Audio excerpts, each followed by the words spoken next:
For the next DIY, I designed this printable of the Amalfi Coast and a lemon tree. And I'm going to use one of these signs from the Dollar Tree. This was from the Dollar Tree Plus, so it was $3, but I love the art shape. I thought this would be perfect to be looking out at the Amalfi Coast and pretending that I'm there with my lemon tree right there. Now, it has like a slight bevel here on the outer sides of the sign. I'm just going to paint that white before I go ahead and attach anything. And it is a big enough sign that I did have to make the design into two different pieces. And I will include the link to the printable for both of these below. If you had more of a rectangular sign, you could just use the one. But I had to try to continue the sky all the way up. So I'm going to add the sky kind of like upside down like this. And then I can layer this image down here. So pretty. I love that. The first one is the sky. I'm just going to go ahead and cut this down a little bit and cut it down to size. Now, I printed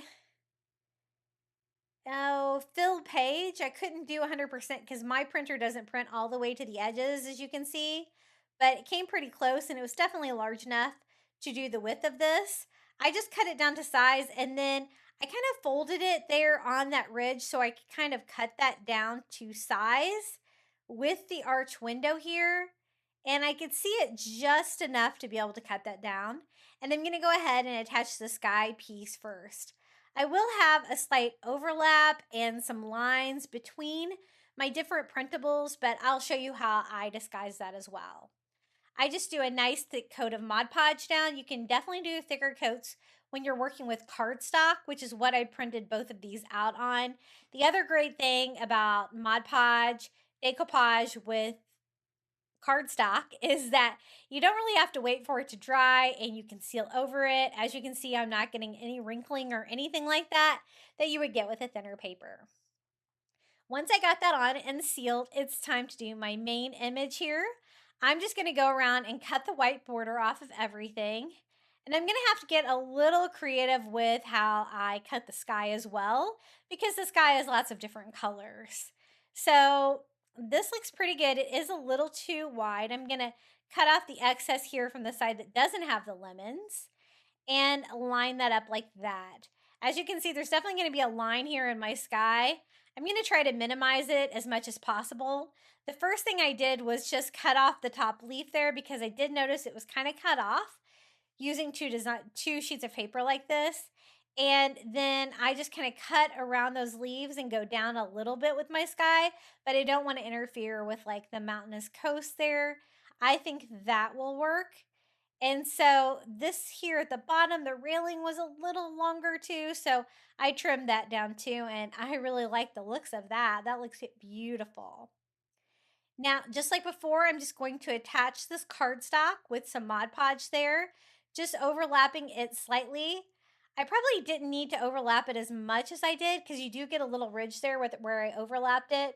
But what I'm going to do is go in and distress it, which is going to make it older and coastal, and it disguises the individual pieces of paper here and the ridge that I get on it as well. I just used Mod Podge to attach this sign down, smoothing it out, making sure I didn't get any bubbles, and giving it a quick dry. I can go over it immediately with a second coat of Mod Podge here on the cardstock to seal everything on this sign. Sealing it itself does help a little bit there with the gap between the paper, but the key to that I think is going to be distressing. I just used some white acrylic and a chunky brush, and I'm just distressing horizontally across the sign, wiping off any excess distressing with a baby wipe so I don't go too heavy, but I want a level of distressing that's going to hide the fact that I did have to use a couple sheets of paper to get that beautiful scene, but I don't want to take away too much of the bright blues. And this is how it turned out, our little Amalfi Coast scene for my kitchen. I have this hanging next to my dining table as well. And I think it turned out really cute. I love that scenery. And I will include the link to both of the free printables that I used to make this DIY down in the description of today's video.